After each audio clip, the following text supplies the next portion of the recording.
होकर, विचारक होकर आपके मध्य में विषय रखने का जो अवसर मिल रहा है उसके लिए आप आए हैं, इसके लिए आपको बहुत बहुत धन्यवाद।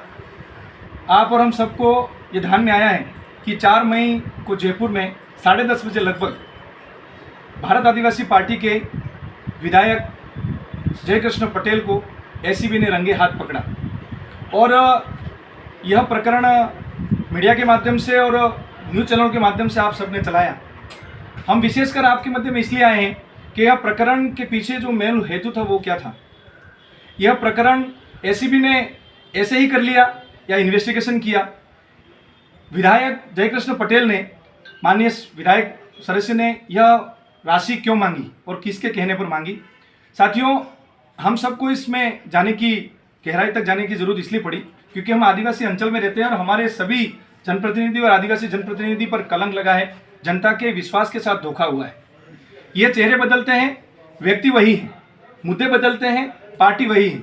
इनका जो दोहरा चरित्र है वो जब तक जनता के सामने नहीं जाएगा, इनकी काली कारनामे उजागर नहीं होंगे, तब तक जनता को यह बछड़े का समझा नहीं पाएंगे। हुए ग्रामीण देखिए, 10 करोड़ की जो डील होती है, विधायक जयकृष्ण पटेल ताकीतोरा से आते हैं और अवैध खनन के मामले में वो जो प्रश्न उठाते हैं विधानसभा में, तब तीनों प्रश्नों के एवज में वह उस पार्टी को ब्लैकमेल करते हैं, फोन करते हैं।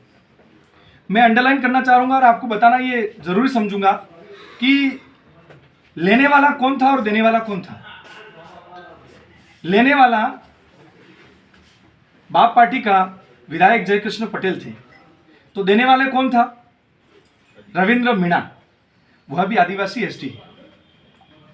जब एक पार्टी आदिवासियों के हित की बात करती है और आदिवासी एक विकास करता है, इंडस्ट्री लगाता है, माइनिंग करता है, डेवलपमेंट करता है, आप उससे विधानसभा में विधायक होने के नाते जो प्रश्न लगा रहे हैं उसके एवज में आप रिश्वतखोरी करते हैं, भ्रष्टाचार करते हैं और 10 करोड़ रुपए मांगते हैं। और जिस तरह से विधायक ने आगे होकर सुस्पष्ट किया है, एक शब्द लिखा है रंगे हाथ। आजकल इनके राष्ट्रीय प्रवक्ता, राष्ट्रीय अध्यक्ष, पार्टी के पदाधिकारी, विधायक सभी ने एक नैरेटिव चलाया है कि हमारे खिलाफ साजिश की गई। आप किस साजिश की बात कर रहे हैं? आपकी पार्टी ने आदिवासियों के साथ पहले ही बहुत बड़ी साजिश की है। बाप पार्टी से पहले इनके इतिहास में जाते हैं। बाप पार्टी से पहले बीटीपी पार्टी बनाई उन्होंने। बीटीपी से पहले उन्होंने आदिवासी परिवार बनाया, चिंतन शिविर किए, जागरण शिविर किए और आदिवासियों के हक अधिकार की बात की। जिन आदिवासियों ने हक अधिकार को बात करते ही उन्होंने विश्वास जागा और आपने कांग्रेस, बीजेपी और सारे लोगों को चोर बताया कि ये सारे लोग तो विकास विरोधी हैं, आदिवासी विरोधी हैं, संविधान विरोधी हैं। आपने गालियां दी और जितना जोर से कह सकते उतना झूठ बोले।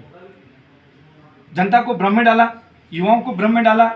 यहाँ के लोगों को जो सामाजिक समरसता थी, आज हम जैन हैं, राजपूत हैं, हमारे सभी संवर्ग के लोग हम सामाजिक समरसता के साथ हजारों वर्षों से रहते आए हैं। आपने आकर जातिगत क्षेत्रवाद का मुद्दा उठाकर जनता को अपने साथ में लिया, विश्वास में लिया और आदिवासी परिवार से चिंतन शिविर करते हुए बीटीपी बनाई। और बीटीपी में 2 विधायक जब पहुंचे तब इन विधायक ने भी वही काम किया। क्षेत्र के मुद्दे, जाति के मुद्दे, जिन विषयों को लेकर वो जल, जंगल, जमीन, आरक्षण, 5वीं अनुसूची, 6ठी अनुसूची, यह सारी चीजों को लेकर भ्रम की स्थिति पैदा करते हुए आप विधानसभा पहुंचे और तब भी आपने आदिवासियों के साथ धोखा किया, आदिवासियों के साथ में कहीं की छलावा किया और आपने आपकी पार्टी की मूल सिद्धांतों से हटकर एक व्यक्ति एक चुनाव, एक व्यक्ति एक पद, उससे दूर हटकर आपने एक नई पार्टी बनाई क्योंकि इनको लगातार राजनीति करनी थी, लगातार भ्रष्टाचार करना था और लगातार आदिवासियों को विकास विरोधी वर्ग संघर्ष और इस क्षेत्र में अशांति पैदा करनी थी। आपने बीएपी, भारत आदिवासी पार्टी बनाई।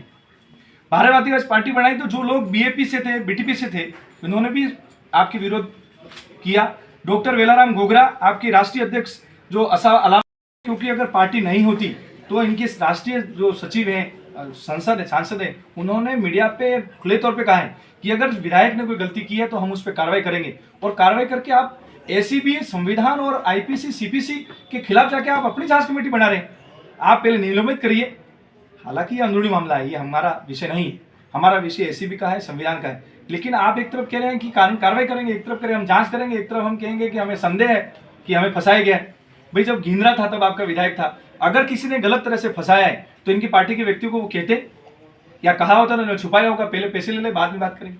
तो ये पूरा एक मकड़ जाल है जिसमें यहाँ की जनता को गुमराह करने के अलावा कोई मकसद नहीं कि जिस पे भ्रष्टाचार हुआ है, जिसने चोरी की है, क्या वो कभी ये स्वीकार करेगा? आप जांच ही करना चाहते थे तो विधायक को पहले निलंबित करते, पार्टी से निष्कासित करते, फिर निष्पक्ष को होकर आप जांच करते। और जांच में भी आपके लोग हैं। वो आपकी पद्धति कहाँ गई जो आप ये कहते हैं कि ये जाजम पे बैठकर निर्णय लेते हैं? समाज में युवाओं को नेतृत्व देने का समाज ने निर्णय किया था। समाज में जाकर भारत आदिवासी पार्टी के नेतृत्व ने, इनकी समाज ने कुछ नीतियां बनाई, कुछ नियम बनाए और समाज को विश्वास में लिया। युवाओं को विश्वास हुआ और विश्वास के दम पर हमने इनको नेतृत्व देकर भेजा था।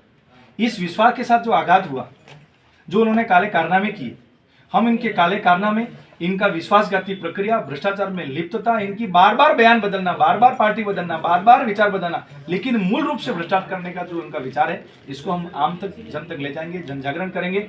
इन्होंने पैसा, जल, जंगल, जमीन, आदिवासी पे जन जागरण किया, लेकिन खाली लूटने का एक जरिया बनाया। विकास विरोधी किया, वर्ग संघर्ष का। लेकिन हम सभी लोगों को, समाज की पूरी कल्पना को साथ लेकर चलेंगे।